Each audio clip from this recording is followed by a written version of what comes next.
Today, Transparency International has more than 90 locally established national chapters and chapters in formation. In the 17 years since information, Transparency has fought corruption in many ways.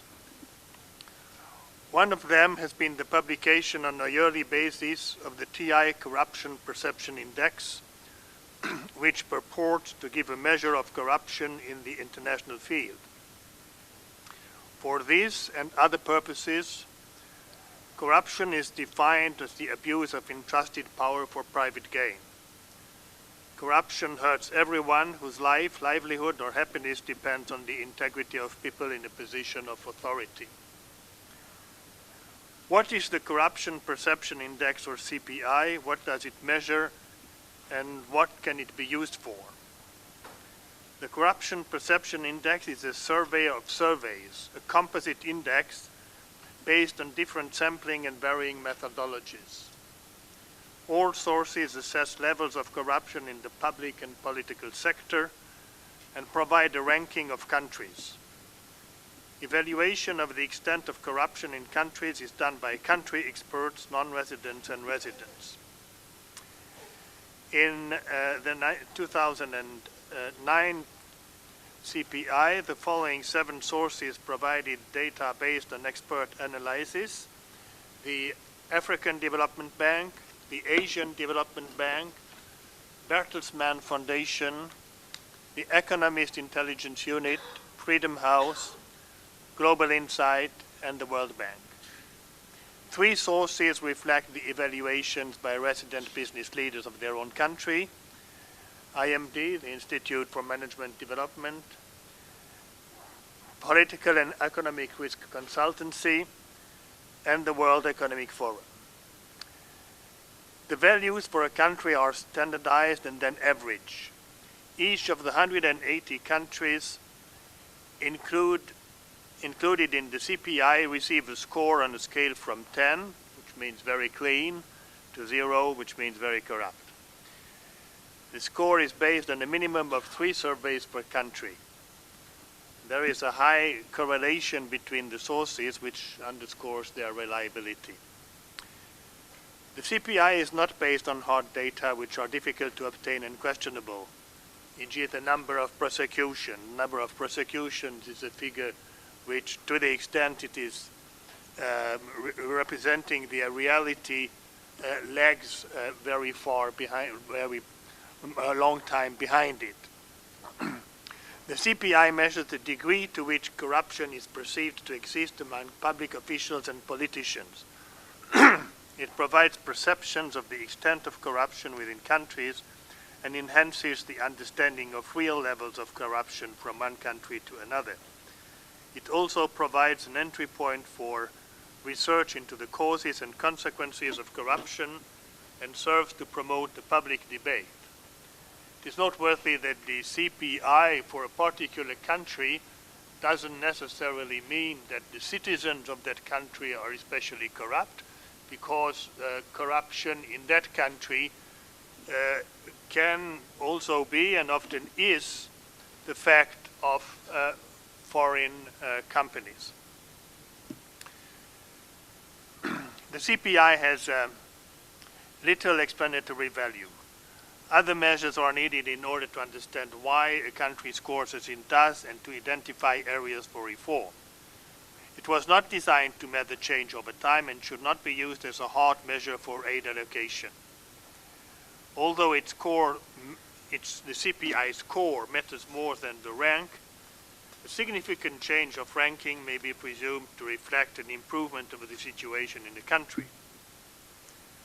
In spite of this limitation of the CPI, there is little doubt that what it reflects, the perception of corruption by resident and non-resident experts, by international organizations and business, is influenced to a significant extent by corruption in the administrative process.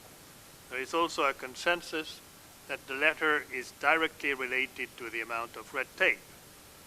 Research on the subject has identified evidence of this interaction between red tape and corruption. When rules can be used to extract bribes, more rules will be created.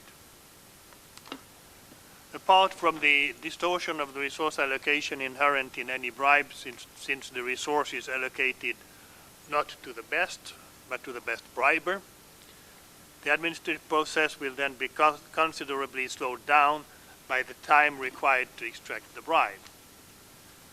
Actually, some corporations and businessmen find that establishing a reputation of resisting any bribe demand will actually bring a gain of time, since civil servants will not want to waste their time with them.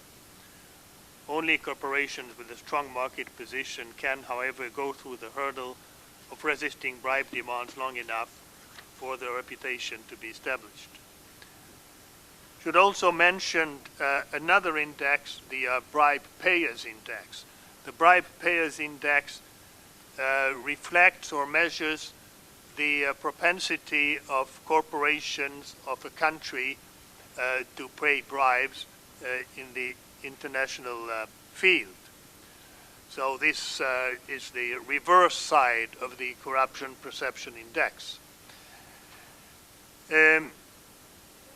The bribe payers index covers only 30 countries, the 30 largest exporting countries, and it also includes two sectoral rankings. One about the propensity to bribe officials.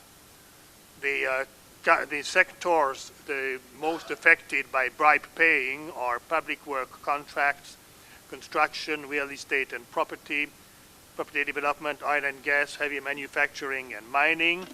The cleanest sector with respect to paying bribes are information technology, fisheries, and banking and finance. There is also a second ranking which evaluates the likelihood of companies to engage in state capture. That's the attempt to wield undue influence on government rules, regulation, and decision-making through private payment to public officials. So it's not the bribe paid in order to obtain a permit or an action from a public, for a civil servant, but it's a payment made in order to influence the rules and the regulations. Here again, public work contracts and construction, oil and gas, mining, real estate and property development are seen as sectors where the companies are most likely to use payments to influence the state. Amazingly, the banking and finance sector, which is not seen as a sector likely to pay bribes, is seen to perform considerably worse in terms of state capture, meaning that its companies may exert considerable influence on regulators, which is a significant finding in light of the financial crisis, of course. By way of conclusion, what are the steps governments can take to reduce corruption and improve the perception of their country in the Corruption Perception Index? The first step is certainly a commitment at the highest level to fight corruption. In order for things to change, citizens must be convinced that the government is serious in its efforts to curb corruption. The second step is to establish a strong and independent anti-corruption unit with investigative powers. And the third step is to improve the transparency of the administrative process and to reduce the number and length of administrative procedures, which is what we are talking about today.